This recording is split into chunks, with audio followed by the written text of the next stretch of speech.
So, Argylle is the latest movie from director Matthew Vaughn. I got to check the movie out in IMAX, and if you're curious whether or not this latest ridiculous spy adventure is worth checking out on the big square, well, let's get into it.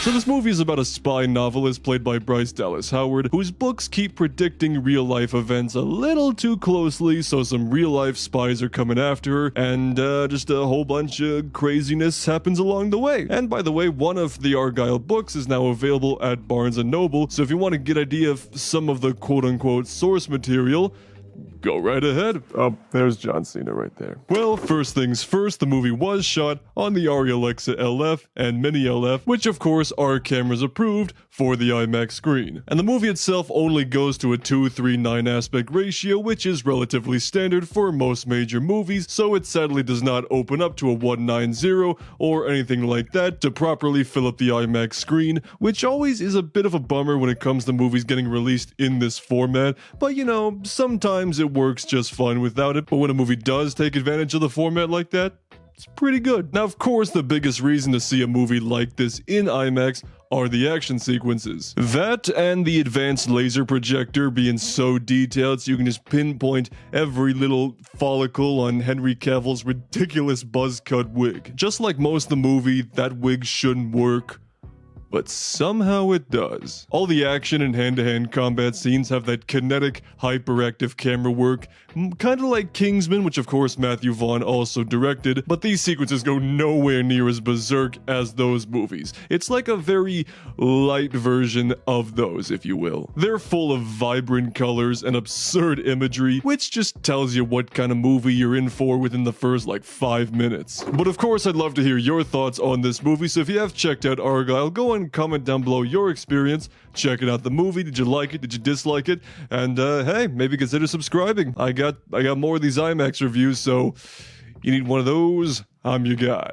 With all that said though, bigger screen of course means more attention drawn to the movie's imperfections on a visual level. The CGI in this movie is good for the most part. It's about on par with the Kingsman movie, so if you thought that was fine, this is on about the same level for the most part. Which of course the CGI is what leads to a lot of the cool visuals that do look nice on the IMAX screen, like this one hallway scene with a bunch of colorful smoke and gunfire. It really shows off the color abilities of an IMAX theater in my opinion, but oh boy, after 5 minutes it becomes very obvious that the smoke is completely CGI, which did kind of take me out of the scene a little bit. Throughout most of the movie, Bryce Dallas Howard's character carries her pet cat Alfie in a backpack, and I swear to god that cat was comped into 99% of the shots in there.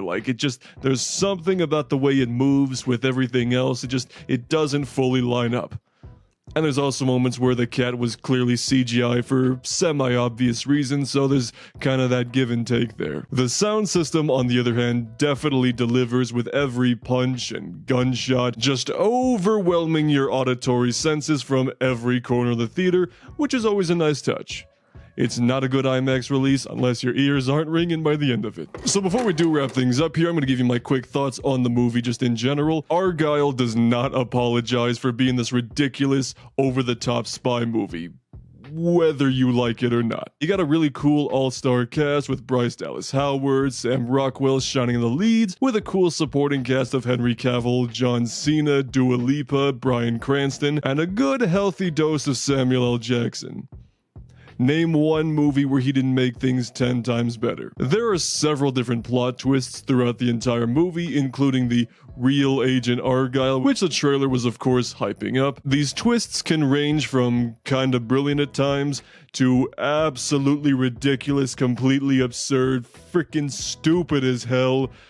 But if you've been along for the ride for most of the runtime, they'll kind of work in a twisted sort of way. Again, it's all dependent on whether or not you as the viewer will get on board with the insanity in the world and the tad convoluted storytelling here and there, because if you don't, you're gonna look at some of these twists and go, I guess. Although I will say though, the movie definitely feels way too long. For the majority of the runtime, I thought it was fine, but then when we get to the finale, it's like, okay, we really could have wrapped this up like 10-15 minutes ago. And even though I did enjoy this movie more than most, I'm not necessarily clamoring for a sequel or to go out and rewatch this as soon as humanly possible. It was a good time, maybe not a great time, but I don't regret seeing it.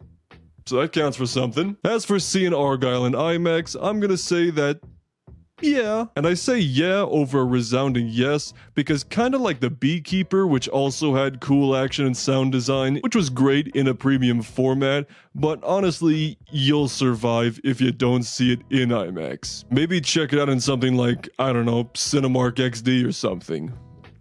I feel like I should make a video on Cinemark XD at some point. What do you think? So those are my thoughts on Argylle and IMAX. If you want to see another IMAX review from me, I got just the thing right over here. Otherwise, we'll see you on the Brockopp side.